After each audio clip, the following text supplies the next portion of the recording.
Okay, we're going to continue on in our Father's Word today. This is Acts chapter 26, verse 30.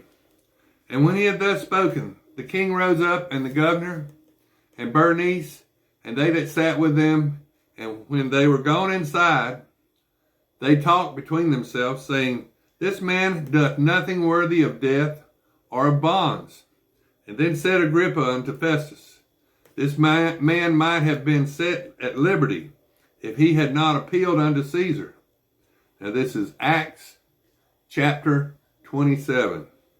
And when it was determined that we should sail into Italy, they delivered Paul and certain other prisoners unto one named Julius, a centurion of Augustus' band. And entering into a ship at Adramyttium, we launched, meaning to sail by the coast of Asia, one Aristarchus, a Macedonian of Thessalonica, being with us.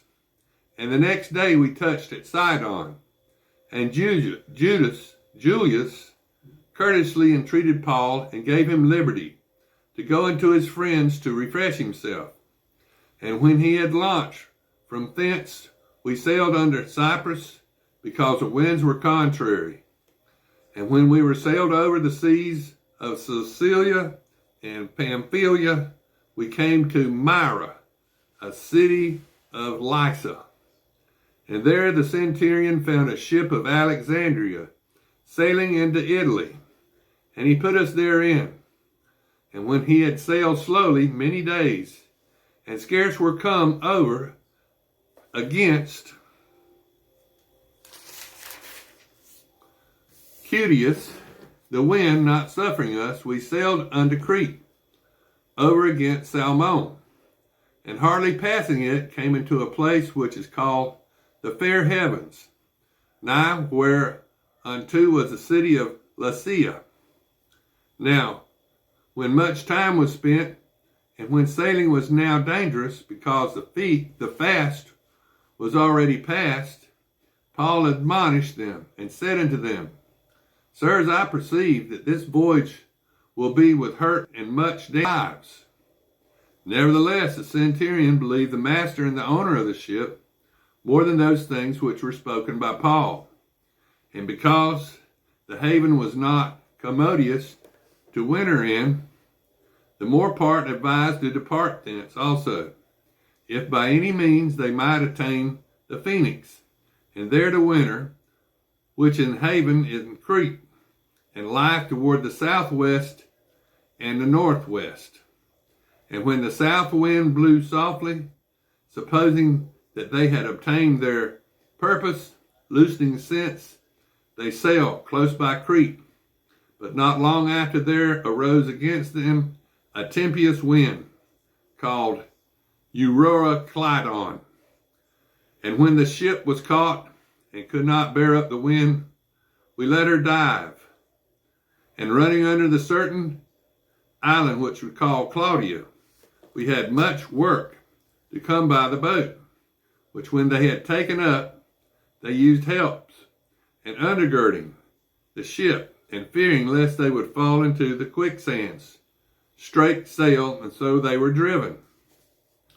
And we, being exceedingly tossed with a tempest, the next day they lightened the ship, and the third day we cast out with all our hands the tackling of the ship.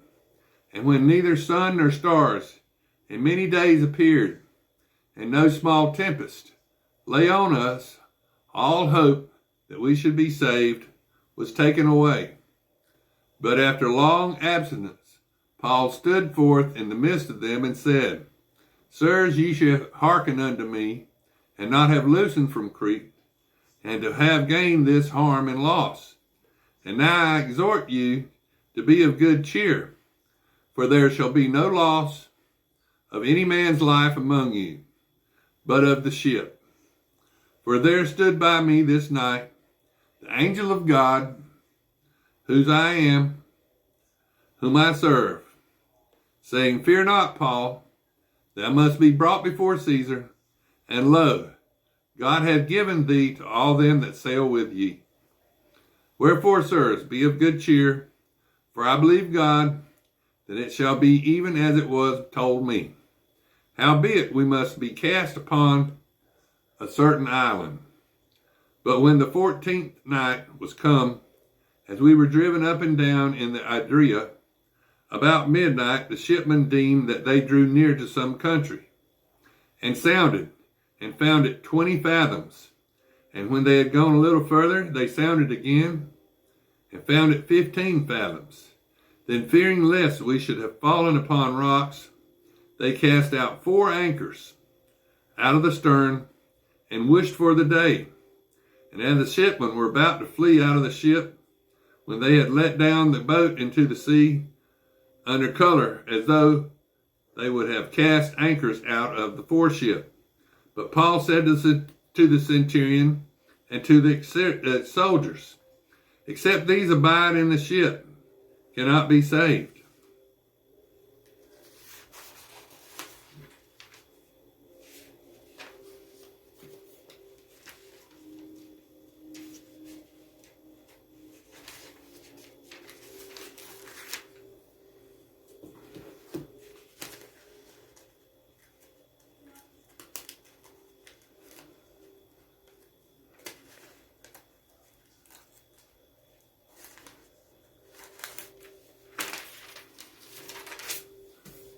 Then the soldiers cut off the ropes of the boat and let her fall off.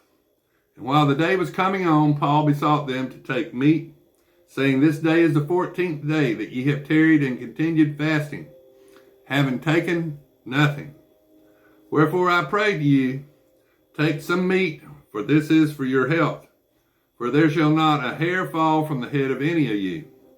And when he had thus spoken, he took bread and gave thanks to God, in presence of them all, and when he had broken it, he began to eat. And when they were all of good cheer, they also took some meat. And we were all in the ship, 216 souls. And when they had eaten enough, they lightened the ship and cast out the wheat into the sea. And when it was day, they knew not the land, but they discovered a certain creek with a shore, into which they were minded, if it were possible, to thrust in the ship. And when they had taken up the anchors and committed themselves unto the sea, and loosed the rudder bands, and buoys up the mainsail into the wind, and made toward shore, and falling into a place where 2 seas met, they ran the ship aground, and the forepart struck fast, and remained unmovable. But the hinder part was broken with the violence of the waves. And the soldiers' counsel was to kill the prisoners, lest any of them should swim out and escape. But the centurion, willing to save Paul, kept them for their purpose, and commanded that they which could swim should cast themselves first into the sea and get to land. And the rest, some on boards, some on broken pieces of the ship. And so it came to pass that they escaped all safe to the island. Now this is Acts chapter 28. And when they were escaped, then they knew that the island was called Melita. And the barbarous people showed us no little kindness, for they kindled a fire and received us every one, because of the present rain and because of the cold. And when Paul had gathered a bundle of sticks and laid them on the fire, there came a viper out of the heat and fastened on his hand. When the barbarians saw that the venomous beast hang on his hand, they said among themselves, No doubt this man is a murderer, whom though he hath escaped the sea, yet vengeance suffered him not to live. And he shook off the beast into the fire, and felt no harm. Howbeit they looked when he should have swollen or fallen down dead suddenly, but after they had looked a great while, and saw no harm come to him, they changed their minds and said that he was a god. And in the same quarters were possessions of the chief man of the